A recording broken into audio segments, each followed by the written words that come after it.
What's up, babies? It's your girl T here today with some unusual tips slash hacks for better length retention, I guess. At least these are things that I do for my hair that I consider to be more beneficial than the alternative. As always, when I make videos about hair or really anything, I try to share somewhat of a unique perspective or point of view. I try not to reiterate things that are already well known or out there, so hopefully you'll find one or two tips that maybe you hadn't thought to try before. And more importantly, after trying one or two of these tips, perhaps they'll actually be beneficial to you in your attempts to keep your hair in the best shape it can be. The first thing I want to talk about is bonnets slash scarves. We've all heard it 1,000,001 times before.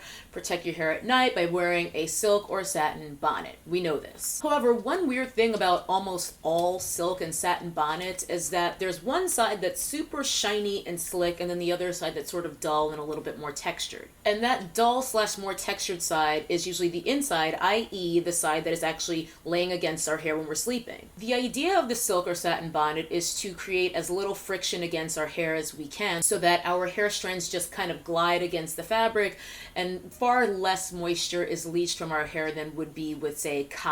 So it's a bit odd to me that the slicker, smoother side is on the outside. Why wouldn't we want that against our hair? So what I do is I actually use my silk and satin bonnets inside out. This is the enormous one I'm using right now because I've got all this weave on my head with these boho locks. But I don't know if it'll even read on camera because I'm not getting as much daylight today as I ought to be. This is technically the inside, but as you can see, it's already inside out because that's how I use it. The shinier side with the smoother texture to it is what I put against my hair. I've mentioned before in various videos that friction is one of the enemies of hair preservation. Over time, it just creates more wear and tear and mechanical damage on our hair strands. So that's just the reasoning behind tip number one. Try wearing your satin or silk bonnet inside out so that the slick slash slippery side is actually against your hair so your hair strands can glide more easily against that material. And if you're worried about that bonnet sliding off your head since the slippery side is against it, I always back it up with just a satin pillowcase. That way, if my bonnet or scarf does slide off, I still have my hair against a nice, smooth, satiny, or silk fabric. This next tip is for those of us with struggle edges like me, and that is when applying product, do not rub it into your edges. What I tend to do is I just pat it in gently. So if I'm applying, my styling product, most of y'all know I don't lay my edges because I barely have any to begin with, and I feel like putting heavy waxes and creams and edge hold, edge control type of products is just going to create more stress on my edges by trying to get them to do something that they don't want to do. So obviously this tip would not apply to laying your edges because the whole process slash point of doing that is to coax your edges to go in whatever direction you're telling them to. This is more about just applying general products that you use to moisturize and nourish your hair. So yes, when I do apply products like that, I simply pat and press them into my hair rather than rubbing them because again, it mitigates the amount of friction being inflicted upon my edges, and I just feel like it's better and gentler on my fragile hairline. Next is to use hairpins instead of bobby pins. This is a tip that I've mentioned before in a past video, but in my opinion, hairpins, which look like this is a hairpin, this is a bobby pin.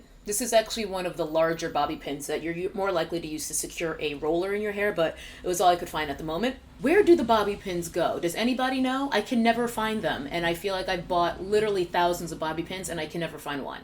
Anyway, I use hairpins over bobby pins whenever possible because bobby pins are closed like this, which means they're actually clamping down on your hair strands. Now, sometimes that's necessary to hold something in place, whether it's you're bobby pinning down a wig or you just have a style where you really need something to be smooth and very secure. But if I can avoid a bobby pin and achieve the result I need with a hairpin, whether I'm just securing the ends of my hair for a bun, I will use this because there is no additional pressing and clamping on my hair strands. As we all know, every kink and bend and curl in our hair strands is basically another point of weakness. So to have a bobby pin clamping down on that hair strand, perhaps at a point of weakness for an extended period of time, is only making that weak point weaker. These can be a bit trickier to use, but in my opinion, in the long run, if you're doing a lot of styles that require pinning, it will be more beneficial to use these over bobby pins. That's just my opinion, as is the case with all of these tips, so you can choose to ignore any or all of these suggestions. The next suggestion suggestion I have is to, when putting your hair in a ponytail or half up, half down, whatever the case is, where you need an elastic, a hair tie or a ponytailer, try to use your own hair if you can. If your own hair is long enough to wrap around to create your ponytail, I feel like that's a much gentler way to secure it in the ponytail. Similar to the bobby pins, when you have that piece of elastic squeezing and applying pressure to your hair strands for however many hours or even days, it's just putting more stress on those points of weakness, those kinks and bends in our hair strands. If you can gently use your own hair to wrap around it, I feel like that's the lesser of the two evils in a way. Not to mention the actual dragging through of our hair when we have to drag it through that ponytail elastic. I feel like repeatedly doing that over the course of however many years can ultimately create some mechanical damage. Not to mention the fact that you can get a much tighter ponytail with a hair elastic, which isn't necessarily a good thing. My goal is always as loose as possible while still being presentable, because those, snatched buns and snatched high ponies,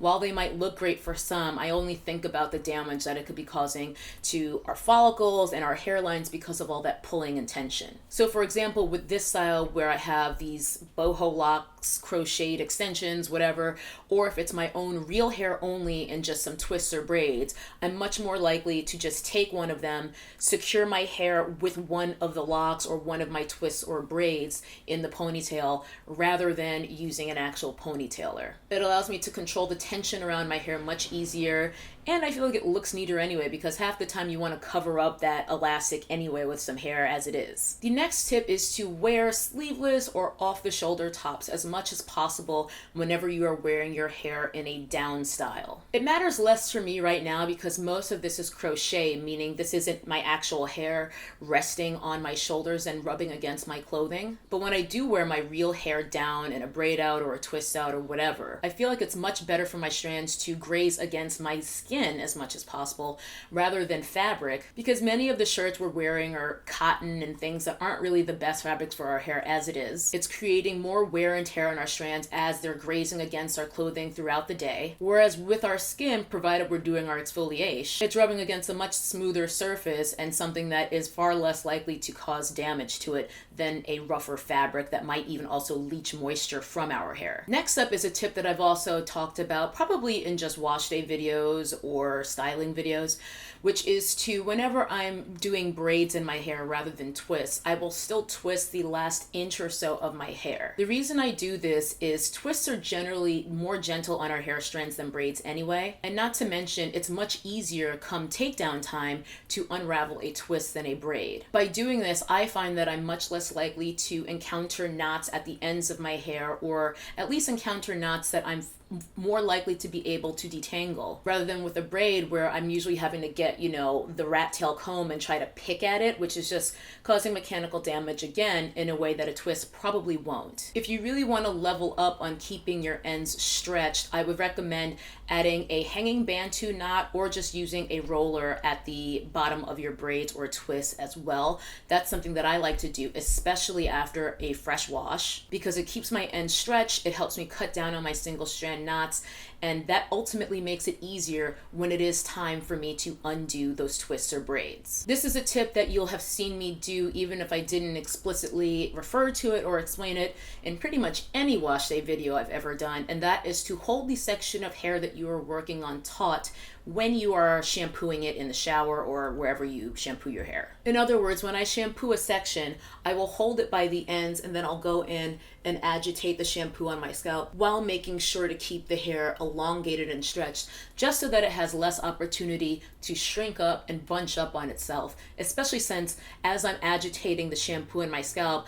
I'm potentially creating more tangles, but it's a necessary evil because we do have to wash our hair. But I have found that being diligent about holding my hair taut when I shampoo has really helped me to keep my hair from betraying me during my wash day process. This is especially important for me because I do not wash my hair whilst it is still in twists or braids. That doesn't work for me. So I have to wash my hair while it is loose and free. And yeah, I do find that that has helped me a lot with keeping the tangles at bay, whereas they would have been much worse if I just left my hair hanging as it was and went in to shampoo the section like this. My next tip is more of a time-saving hack rather than a better length retention hack, but it is to avoid adding any products, and I mean any products, to your hair immediately after wash day, just so that you can give yourself some time to dry. I say this because if your hair is normal to higher porosity like mine is, it tends to take forever and a day to dry. Especially since most of us use twists or braids to stretch our hair after wash day, it can be more than 24 hours before our hair is dry easily. I have found that instead of applying my leave-in moisturizer situation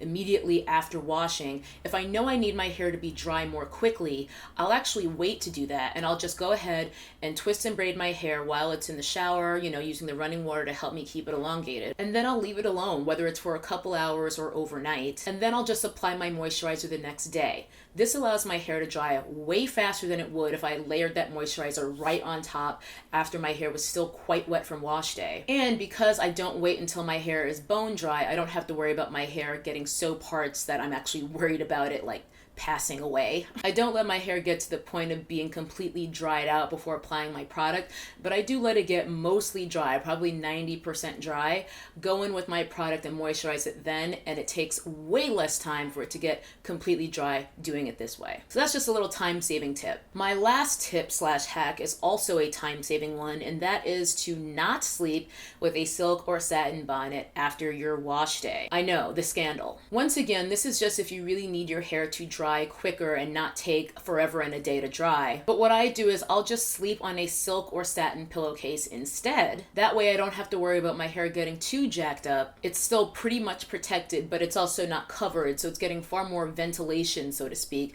than it would if I had covered it and essentially like trapped the air in there. Obviously, of course, there is some airflow through whatever bonnet or scarf you're using, but your hair is going to get way more if you just leave it free. So yeah, use those silk and satin pillowcases because they are very, very helpful for times when your scarf falls off or when you just aren't wearing one for one reason or another. There you have it. Those are 10 or 11 tips and hacks that I employ to either save time or just improve my length retention. If you have any tips or hacks of your own, make sure you guys leave them in the comments section because we've got a great community here and I love when we get to share information with one another.